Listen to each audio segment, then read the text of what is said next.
Ser podcast.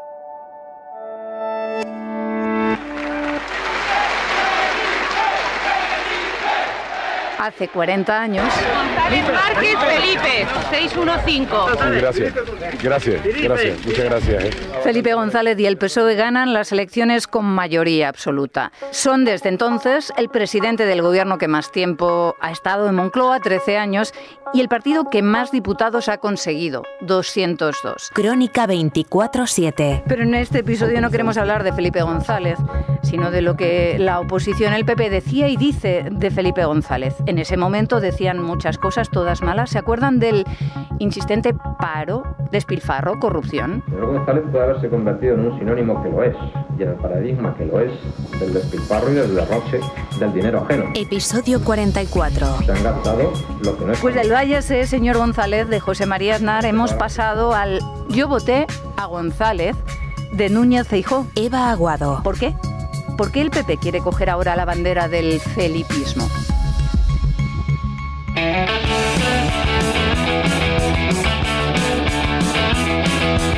Felipe, ese oscuro objeto de deseo. Por David Junquera.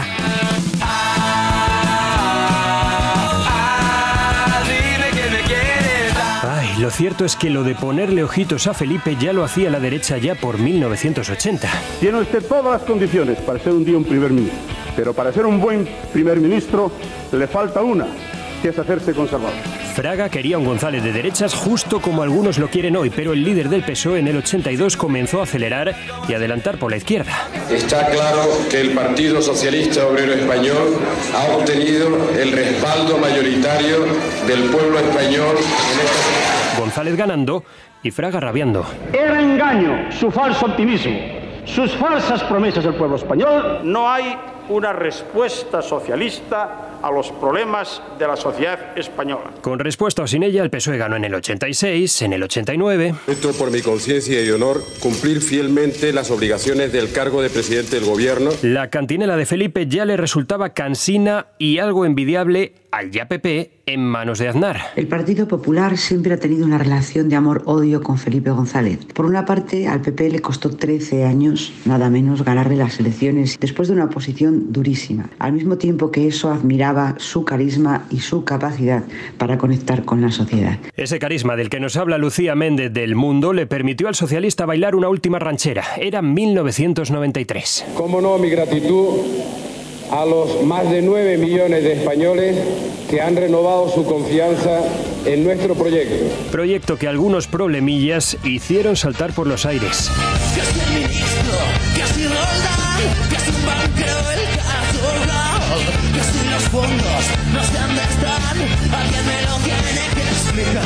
Así lo explicó, cincelando el epitafio, el líder del Partido Popular. En las actuales circunstancias no le queda más que una salida honorable. Váyase, señor González. Y se marchó. De golpe y porrazo, el presidente sempiterno se convertía en un jarrón difícil de colocar. Y ahora, como les decíamos, saludamos a Felipe González, expresidente del gobierno, es el líder de la oposición. ¿Se le puede seguir llamando presidente? Eso dice el decreto de protocolo y me lo recuerda con mucha frecuencia Leopoldo Calvo Sotelo. Un presidente expresidente con querencia a opinar. Con su partido a la deriva o en el gobierno, si le preguntan a Felipe, él no suele callar. Me preocupa. Prefiero que haya... Pero yo hoy les quiero decir... Eso no me cuadra mucho. Así algunos maledicentes lo comparan con este personaje de la cultura popular. Si te estás portando bien y te tentara el mal, dame un silbidito. Más que figura de Pepito Grillo, creo que Felipe González hace una cosa que creo que está bien, que es defender sus convicciones cuando coinciden con el Partido Socialista. No es noticia. Cuando son discrepantes, entran en las primeras páginas de cualquier informativo. Y como dice nuestro analista de hoy por hoy, el ex del PP, José Luis Ayllón, González ha abierto unos cuantos informativos, ya sea hablando de la mesa de diálogo, es una performance de las peleas en el gobierno de coalición. Sufro de esta dinámica que se parece mucho al camarote de los hermanos Marx, o de reeditar los pactos de la Moncloa. Tan querido hoy día, si se pudieran volver a repetir. Hace falta que te diga que me muero por tener algo contigo. contigo. Lo que se vuelve a repetir es ese coqueteo derechil con González. Yo creo que la derecha ha encontrado en Felipe González una forma evidente de atacar a Pedro Sánchez. Un poco González les sirve para confrontar los PSOEs que han venido después. Para la politóloga Estefanía Molina, Felipe González es un arma en manos del PP. La primera conciencia de voto la tengo en el año 82. ¿Y votaste a Felipe? Sí. Claramente, por convicción. Y le voté, insisto, y lo volvería a hacer porque, bueno, fue un excelente presidente. Tanto del presidente del Partido Popular como la nueva estrella del centro-derecha español, que es Juanma Moreno, confiesan que tienen más que ver con Felipe González que con los políticos de su generación. Felipe González, un gestor comprometido con Andalucía y un gran político. Y si solo fueran Feijóo y Juanma Moreno, pero es que hasta ella se queda con el discurso de González. El único discurso que mereció la pena, porque era el que le ponía deberes al Partido Socialista, era el de Felipe González y se parecía al de Pedro Sánchez como un huevo a una castaña. Es algo que levanta ampollas una parte del PSOE y es ahí donde la derecha tira de esa baza y lo utiliza para atacar a Pedro Sánchez cuando hay un PSOE que era de Estado y usted no lo es. No, yo no creo que sea de forma interesada. Se suele ser más duro con el adversario que cuando te conviertes en referente político, en figura política de un país, en expresidente del gobierno. Un socialista como Eduardo Madina alucina con tanto converso. No llegan 30 años tarde, ¿no? Cuando gobernaba era cuando más valor tenía su obra política. No diré toda la derecha, pero sí sectores de la derecha fueron durísimos con él. Si 30 años después llegan a comprender lo que significó Felipe González entre el año 1982 y el año 1996, pues bienvenido sean. El presidente González, en cualquier caso, se hace querer. No se puede gobernar si no tienes mayoría. Entonces lo que hay que hacer es un pacto para intentar saber qué tan diferentes no son. Pero ojo, por si alguien alberga alguna duda. La gente dice, no, es que se ha hecho de derecha. Miren, si alguien quiere comprobar cuánto de derecha me he hecho, que lea el discurso de la noche del triunfo electoral del 82. Lo digo ahora con las mismas palabras. Igual, a ver si la gente se cae del burro, los que dicen esas tonterías. Habrá tiempo de decir tonterías, de escuchar mucho ese discurso en los próximos días. Cumple 40 años, los mismos que lleva la derecha admirando, envidiando, atacando y haciéndole caída de ojitos a Felipe González Márquez. Crónica 24/7. Un poco muy dura porque entraban tanquetas y en callejones demasiado angostos. Si usted salía a extender la ropa, era objetivo. Esta es la historia de los callejones angostos de Comuna 13, Medellín, Colombia, que estaban llenos de tanquetas del ejército en el 2002 y que hoy están llenos de grafitis, turistas y sobre todo muchos vecinos que quieren sobrevivir sin violencia. Medellín fue eso, todavía guarda algunas cosas de eso, pero Medellín también ha sido y es, pues, digamos, la expresión del arte, la cultura. Porque Comuna 13 es eso, una comunidad de la segunda ciudad más importante de Colombia en la que hoy viven más de 170.000 personas, fundada por campesinos que huían del conflicto armado en los pueblos. Su ubicación en una colina la convirtió precisamente en el centro del conflicto armado en la ciudad. Conflicto entre los narcos, los guerrilleros, los paramilitares y la lucha contra ese conflicto fue la coartada del presidente colombiano de ese momento, de Álvaro Uribe, para ordenar la mayor operación militar contra un entorno urbano lleno de civiles desarmados. Ha servido para que se recupere la paz en esta comuna. Y así tenemos que recuperar la paz. Con la excusa de recuperar la paz, la operación ordenada por Uribe hace ahora 20 años es una de las heridas todavía sin cerrar en Comuna 13, en esta historia de reconstrucción que no ha terminado. Comuna 13, la historia del barrio colombiano que sobrevivió a la violencia, por Rafa Panadero. La Comuna 13 de Medellín hoy suena a grupos de hip hop bailando en la calle, a la voz de los guías que enseñan los grafitis a cerca de 1000 turistas cada día. Podemos ver una mujer que a su izquierda tiene unas vacinas de barro. O a la tienda de crema de mango de Consuelo, toda una institución. Mi mamá comenzó a vender estos heladitos hace 25 años. Pero hace justo 20 años, en octubre de 2002, el que por entonces era el barrio más peligroso de una ciudad que poco antes había llegado a tener 382 asesinatos por cada 100.000 habitantes, sonaba a disparos, a helicópteros Tomahawk, a heridos y a muertos. Orión fue la mayor operación militar urbana en la historia de Colombia. Hubo más de 1.500 soldados y policías desplegados. El objetivo era eliminar a los guerrilleros, principalmente de las FARC, que residían allí. Pero para hacerlo, el ejército contó con la ayuda de grupos paramilitares, que a partir de ese momento pasaron a controlar la comuna y gran parte de la ciudad. La violencia cambió de nombre, pero no desapareció. Ha servido para que se recupere la paz en esta comuna. Y así tenemos que recuperar la paz en toda Colombia. El presidente Uribe, que acababa de llegar al cargo, se mostraba así de convencido tras una operación en la que se estima que hubo cerca de 90 muertos, en torno a 100 desaparecidos y unas 400 detenciones arbitrarias.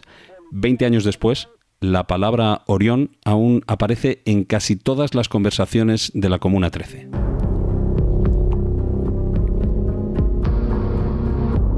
Somos niños que hace 11 años nos reunimos con la reflexión de que éramos los niños que habíamos sobrevivido a Orión. Daisy Flores tenía entonces 4 años. Su familia vivía en la parte alta, por donde entraron los paramilitares. Una de las primeras víctimas que tuvo Orión fue mi tío. Cerraban las canillas de agua para que la gente tuviese que salir, porque todos estábamos encerrados. Su tío salió de la casa para eso, para abrir un grifo. Pero ese día los paramilitares solo veían guerrilleros. Y lo enlazan. Y salimos a decirles que nos entreguen a Cayetano, les entregamos la cédula, les decimos revisen bien, más que todo el hijo Brayovan, es como mi hermano, le dice no, pero revise bien que es mi papá, no nos importa, y delante de todos le cortan la cabeza con la motosierra.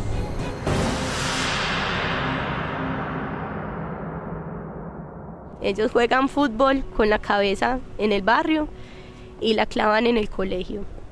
Entonces fue como 3 horas Brayovan detrás de ellos y nosotros no éramos capaces de parar a Brayovan, tenía 9 añitos, detrás de la cabeza de Cayetano, de su papá.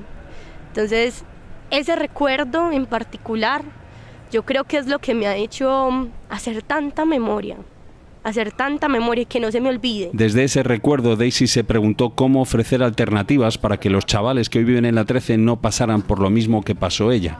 La respuesta, el circo. Se le ocurrió tras unas clases para andar en zancos que recibió en el colegio. Entonces, cuando los grupos armados comienzan a decirnos que no podemos habitar las calles, vamos a salir a las 11 de la noche con zancos y les vamos a decir es que la calle es nuestra, no nos la vuelven a quitar, ¿cierto? Y nos ha dado una perspectiva en territorio de mucho respeto. Tras los zancos cogieron los malabares, el maquillaje y por supuesto los vestidos de payaso, porque como dice ahora uno de sus compañeros, la nariz de clown me salvó la vida.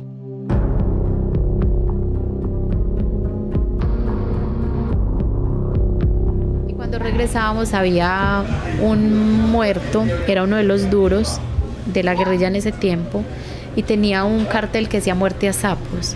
Había muchos muertos en la operación Orión, demasiados. Julia de Alexa Cortés, Yula, como la conocen aquí, también era una niña durante la operación Orión y también mantiene viva la memoria. Perdí una amiga, muy jovencita, Alexandra, nunca se me olvida. Alexa vendía flores en la 70, muy humilde Alexa. Ella sale y entra al helicóptero. Y también habían disputas con petardos y ella cae ahí, caen las flores, cae ella está de blanquito porque ella estaba vestida con la ropa del uniforme y ella cae así y Alexa ya ahí muere. Entonces Yula tenía 9 años y ya enseñaba a leer a los hijos de los guerrilleros del barrio. Después creció, estudió psicología con una beca y hoy lleva una consulta en pleno corazón de la 13, porque ha querido mantener ese vínculo con la comuna. Qué bacano aportarle un poco al territorio para no dejarlo tan roto y acompañarnos y acompañarles a orientar, a proponer cosas. Yula y Daisy coinciden en sus recuerdos y coinciden también en una idea sobre el papel de las instituciones. Yo creo que se han logrado cosas, pero no es lo único, porque hay una deuda muy grande, todavía latente del Estado, con las víctimas. Me encuentro que, claro, no se puede hacer duelo sin objeto y que lo único que podía curar el duelo de las mujeres era la verdad. Y la salud mental, para que se pueda dar, hay un ejercicio de verdad. La justicia que se ha pedido, venga, ocúpese de esto que las comunidades hemos sostenido tantos años y no vamos a aguantar tanto. Venga, denos la mano, porque también es un derecho y es una responsabilidad del Estado que ha llegado tarde, ciego y sordo. La actual alcaldía de Medellín ha creado la Secretaría de No Violencia. La dirige Luis Giraldo con la idea de dar una primera oportunidad a estos mismos jóvenes. Ellos incluso le plantean mucho a uno, es que nosotros reaccionamos así porque es lo único que hemos vivido y visto, ¿cierto? Nos han cuestionado mucho eso, como bueno, donde yo hubiera tenido una, quizá no estuviera acá, entonces pues no me digan que la segunda, sino que la primera que veo. Y ayudar a pasar página en la historia del conflicto. O sea, acá hay un montón de heridas que no se han cerrado. Si la institucionalidad estuviera permitiendo que esas heridas se siguieran abriendo, como pasó en 2002, no estaríamos avanzando pues en ningún sentido en la ciudad. A la espera de que algún día se sepa lo que de verdad pasó en la Operación Orión y se cierren esas heridas, y esto incluye la búsqueda de las decenas de desaparecidos que pueden estar enterrados en una escombrera frente a la propia comuna, el presente de la 13 no es perfecto, nadie dice eso. El turismo masivo está teniendo otros efectos. Se han atendido casos con explotación sexual de niños, niñas y adolescentes por el turismo. Hay zonas a las que el cambio aún no llega. Todo en la comuna se concentró para ese lado. Entonces, por ejemplo, pues la 13 también es esto del frente y allá no hay nada. Y los combos, las bandas de delincuentes, siguen imponiendo sus normas, como nos cuenta Carlos, un conductor al que aún le da cierto reparo pasar por allí. Me puse a conversar con la niña del negocio y me dijo, es muy duro estar acá porque las bandas criminales vienen a mi negocio cada 8 días y hay que darle a 3 bandas. Pero al contrario de lo que podía pasar hace unos años, ahora hay un sentimiento de orgullo entre los jóvenes de la 13, porque las cosas ya están cambiando. Lo resume muy bien Heidi, que organiza allí talleres de baile. Digamos que el pensamiento a veces era como que nací en la 13, me muero en la 13. No, nací en la 13, me construyo en la 13 y que puedo evocar dentro de ella y por fuera de ella. Entonces digamos que nosotros damos esperanzas y oportunidad. Nosotros somos como ese punto de apertura. ¿A qué se quieren atrever? Y aún pueden cambiar más, como dice la joven que no olvida el sonido de motosierra que escuchó siendo niña, la misma que hoy combate la violencia con una nariz de payaso. Mientras la comuna siga teniendo entradas y salidas de narcotráfico, va a seguir teniendo muchas problemáticas. Pues acá no va a ser fácil acabar el conflicto armado, porque se trata también de un negocio. Pero hemos llevado un tránsito, ¿cierto?, hacia una no violencia, a humanizar otra vez el conflicto, a volverle a dar rostro. Miremos quiénes hacemos el conflicto, quiénes sufrimos en el conflicto y empecemos a transitar hacia una paz grande, donde la violencia directa no sea la manera. En buena compañía desperté, una grata melodía de fondo me escuché. Me gusta este cuarto y su aroma a café. Un día soleado preciso para que todo salga bien. Todo fino, limpio mi camino, vibras origino. Un día como hoy, poco me contamino. Esquivo a felinos, andando cristalino, siempre por donde voy. Pinta un gran día, eso lo sabía, que así sería, todo lo podría cuando me levante. Mucha energía, si le llamaría, positivo caminaría. Y ese día disfrutaré. Crónica 24/7. Si en algún momento estimamos o entendemos que alguno de vosotros creemos que está faltando el respeto al otro, inmediatamente... Son Rocío y Pilar. Sobre todo tenemos que explicar las consecuencias jurídicas. También. Está mediando, le cobran 100 euros a cada parte. Una pareja que se divorcia, unos hermanos que dudan sobre la herencia, por cada sesión que necesitan para llegar a un acuerdo. No hay ninguna inducción, por tanto las decisiones yo en todo momento he sentido que estaban en nuestras manos. Claro que somos nosotros los que... Y ellos son dos mediados, dos personas que se benefician de la ley de mediación que echó a andar hace 10 años y que es más rápida, soluciona en meses lo que los tribunales tardan años, más barata, hasta un 78% más económica que un litigio en algunas zonas, por ejemplo, y más eficaz, pero no termina de despegar. ¿Por qué? Nos preguntamos por qué preferimos ir a juicio que negociar.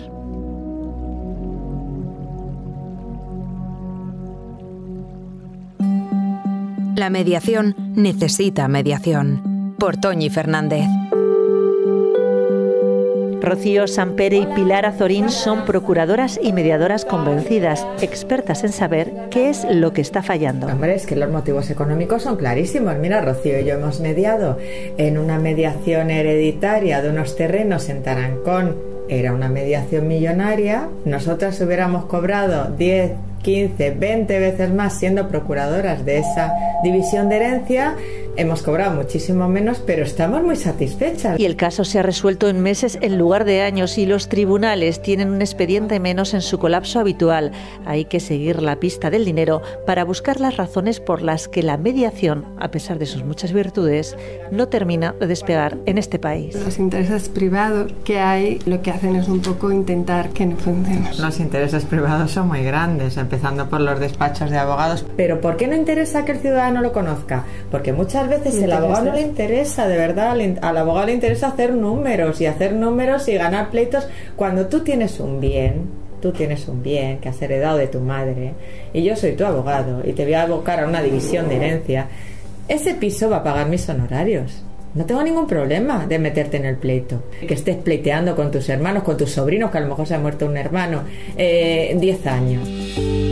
El dinero, siempre el dinero, y la lentitud de la justicia como excusa o como estrategia. En una demanda siempre hay alguien que le interesa que corra, claro, que le interesa matar. El que va a perder dice cuanto más tarde pierda mejor. Entonces a esa persona que le dice esta demanda, esta sentencia te puede salir en 4 años, se duerme en el sueño de los justos y se queda tan feliz. Luego está el detalle del desconocimiento. Muchos despachos de abogados ignoran el atajo de la mediación a la hora de solucionar conflictos. Además, temen dejar de ser el epicentro del caso, ceder el control, a pesar de que cualquier proceso de mediación debe contar con la supervisión de un letrado y de un juez. Y justo ahí descansa otro escollo. Ellos tienen un plus por sentencias puestas. Si no ponen una sentencia por mediación, porque así ha llegado a un acuerdo con mediación, se la quitan. ¿Qué juez nos va a ayudar si eso sigue así? Vamos sumando motivos para el fracaso. El que viene tiene un porcentaje casi genético y nos afecta a todos. La sociedad española es muy pleiteadora, muy querulante. Para todo, si tú ves cualquier tertulia, cualquier programa de tele, cualquier cotilleo, enseguida van al abogado. El ciudadano no conoce que hay otro sistema para solucionar su posible problema. Posible problema porque estas mediadoras han llegado a presenciar como todo el engranaje judicial se ponía en marcha por un puñado ridículo de euros. Un pleito de 8 euros. Que me dan ganas de ponerlos a mí. Hay veces dicen es que me dan ganas de dárselos yo y de que se vaya. La futura ley de eficiencia procesal intentará evitar este tipo de casos al castigar el abuso del servicio público de justicia y obligar a pagar las costas aunque se gane el procedimiento si antes no se ha intentado llegar a un acuerdo con la otra parte. Rocío y Pilar subrayan una y otra vez que la mediación es más rápida, barata y sobre todo eficaz porque sus acuerdos se cumplen en el 100% de los casos. Sin embargo, en los tribunales, 3 de cada 4 sentencias de trascendencia económica no se llegan a ejecutar jamás. O sea, ¿de qué sirve que te dé la razón el juez si no vas a poder nunca obtener lo que pone en la sentencia? O bien, porque el pollo en cuestión que te debe dinero se va, se esfuma, se hace sociedades una debajo de otra y no puedes nunca ejecutar. Si tú solucionas ese problema con una mediación, a lo mejor en vez de 10 cobras 75 o a lo mejor en vez de cobrarlo de una tacada lo cobras de 4, a lo mejor te ofrece, cuando son mediaciones empresariales, dar servicios. A lo mejor te colocan como parte de la solución y no solo del problema, y justo entonces, en torno a la mesa ovalada que ocupamos, se sientan 4 hermanos. No puedo apagarlo. Comienza la sesión. Vuestra solicitud de mediación es sobre una liquidación de bienes que adquiristeis en herencia de vuestros padres, ¿es así?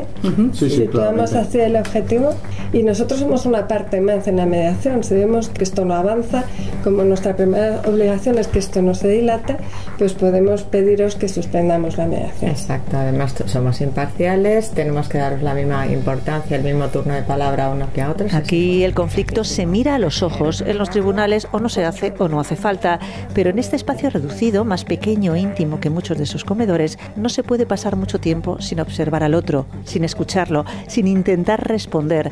El contacto fluye, las líneas rojas palidecen. El acuerdo empieza a gestarse entre estos hermanos. Estás en un punto previo a la mediación en el que hay como una bola, ¿no?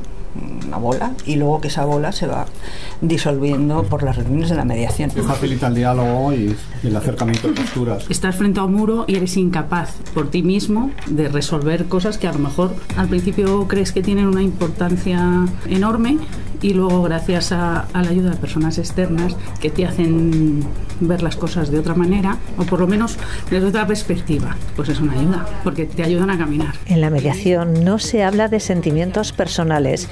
Hoy, sin buscarlo, algunas emociones se han deslizado junto a los desacuerdos, los fríos números, las herencias por repartir, y las mediadoras sonríen.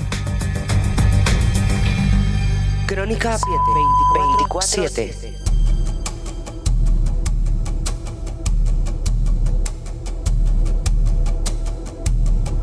La primera conciencia de voto la tengo en el año 82.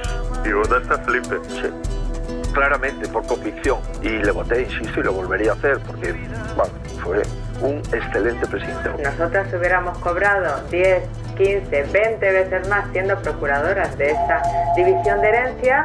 Hemos cobrado muchísimo menos, pero estamos muy satisfechas. Esto es Crónica 24/7, el podcast de reportajes de la cadena SER que cada semana te ofrece testimonios, información, miradas. En octubre de 2002 sonaba a disparos, a helicópteros Tomahawk, a heridos y a muertos. Cuando tú tienes un bien que has heredado de tu madre y yo soy tu abogado y te voy a abocar a una división de herencia, ese piso va a pagar mis honorarios. Fraga quería un González de derechas hechas justo como algunos lo quieren hoy, pero el líder del PSOE en el 82 comenzó a acelerar y adelantar por la izquierda. Crónica 24/7 es una producción de SER Podcast.